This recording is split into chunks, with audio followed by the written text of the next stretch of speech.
लेकिन गेट खुलते ही उसे पीठ किए हुआ एक आदमी दिखाई दिया जो चारों तरफ से कैफे को देख रहा था। शनाया ये देखते ही उसके पास चली गई और उस शख्स के कंधे पर हाथ रख दिया, लेकिन उस आदमी की शक्ल देखते ही उसके पैरों तले जमीन खिसक गई। सामने गौतम खड़ा था। शनाया अपने आप से चौंक कर बोली, क्या गौतम राठौड़ परिवार से? नहीं, ऐसा नहीं हो सकता। इस फटीचर आदमी की तो सुमेर पैलेस में झाड़ू लगाने की भी औकात नहीं है। ये कैसे? मैं भी क्या सोच रही हूं। वहीं दूसरी तरफ शनाया को हैरान देखकर गौतम को भी कुछ न कुछ गड़बड़ी का अंदाजा हो चुका था। मैं पूछ सकती हूं कि तुम यहां क्या कर रहे हो? तुम्हारी औकात है इतने महंगे कैफे में आने की? सॉरी, लेकिन तुम किसी का वेट कर रही थी क्या? हाँ, और तुमने आकर मेरा पूरा मूड खराब कर दिया। कम से कम अंदर आने से पहले अपनी औकात तो देख लेते। मैं बहुत इंपॉर्टेंट गेस्ट से मिलने आई हूं, इसलिए जितना जल्दी हो सके यहां से निकल जाओ, वरना मैं गार्ड्स को बुलाकर तुम्हें बाहर फिकवा दूंगी। ये बात सुनते ही गौतम गहरी सांस लेकर मन ही मन मुस्कुराने लगा। शनाया के मुंह से निकले शब्दों को सुनकर वो समझ चुका था कि अभी तक उसकी आइडेंटिटी किसी को पता नहीं चली थी। मैं तो यहाँ पास के ही मार्केट में आया हुआ था, बस तुम्हें अंदर जाते हुए देख लिया तो यहाँ चला आया।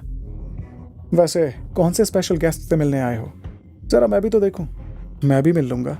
शनाया फिर गुस्से से बोली, तुम अपना दिमाग क्या घर पर रख कर आए हो? मेरे सामने ज्यादा ओवर स्मार्ट बनने की कोशिश मत करना। मैं यहाँ मिस्टर राठौड़ से मिलने आई हूँ। उन्होंने खुद मुझे फोन करके यहाँ बुलाया है। हाँ, वैसे तो तुम्हारा सरनेम भी राठौड़ ही है ना, लेकिन देखो तुम खुद को, तुम कहाँ और राठौड़ परिवार के छोटे हुक्म कहाँ। सरनेम देखकर कभी खुद को उनसे कंपेयर मत कर लेना।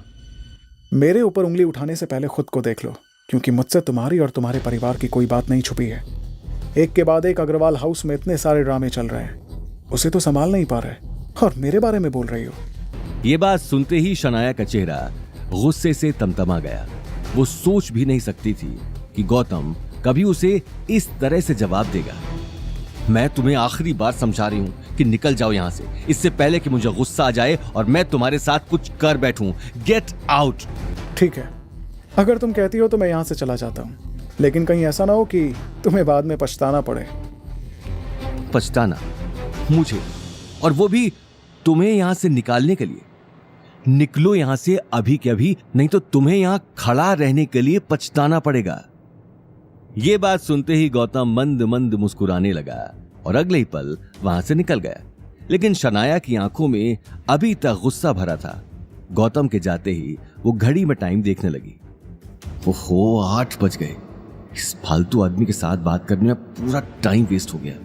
मिस्टर राठौड़ आते ही होंगे। ये बात कहते हुए शनाया वापस जाकर उसी टेबल पर बैठ गई। वहीं दूसरी तरफ गौतम कैफे से निकलते ही अपनी कार में जाकर बैठ गया, लेकिन कार चालू करने से पहले ही उसके पास अभिनव का कॉल आ गया। यस मिस्टर अभिनव। सर, आपने मिस शनाया से बात कर ली? हाँ, और उससे बात करके मेरे सिर में दर्द होने लगा है। वो आपसे झूठ बोलकर मेरा नंबर मांगने आई थी। और एक बात गौर से सुनो, वो मेरी पत्नी की वेल विशर नहीं है, इसलिए ध्यान रहे कि उसे मेरे नाम पर कभी भी कोई स्पेशल ट्रीटमेंट ना मिले। आपको थोड़ा और समझदारी दिखानी होगी मिस्टर अभिनव। किसी भी अरे गहरे के लिए आज के बाद मुझे डिस्टर्ब मत करना। क्या? आई एम सॉरी सर, मुझसे बहुत बड़ी गलती हो गई। कोई बात नहीं, लेकिन अब अग्रवाल परिवार के खिलाफ कोई बड़ा एक्शन लेने का वक्त आ गया है। मैं आपको जल्दी बताता हूँ कि आगे क्या करना है। गौतम ने अगले ही पल कॉल काट दिया और घर की तरफ निकल गया। वहीं दूसरी तरफ शनाया कैफे में ही बैठकर मिस्टर राठौड़ के आने का वेट कर रही थी। देखते ही देखते 11 बज चुके थे और कैफे बंद होने का टाइम भी हो चुका था। कैफे बंद होने के बाद भी शनाया अपनी कार में बैठकर लगातार वेट करती रही। 12 बज चुके थे और अब शनाया पूरी तरह से झुंझला चुकी थी। आगे की कहानी जानने के लिए देखिए अगला एपिसोड सिर्फ पॉकेट एफएम के यूट्यूब चैनल पर और रॉयल वारिस के सारे एपिसोड्स को सुनने के लिए डिस्क्रिप्शन में दी लिंक से डाउनलोड करें पॉकेट एफएम ऐप।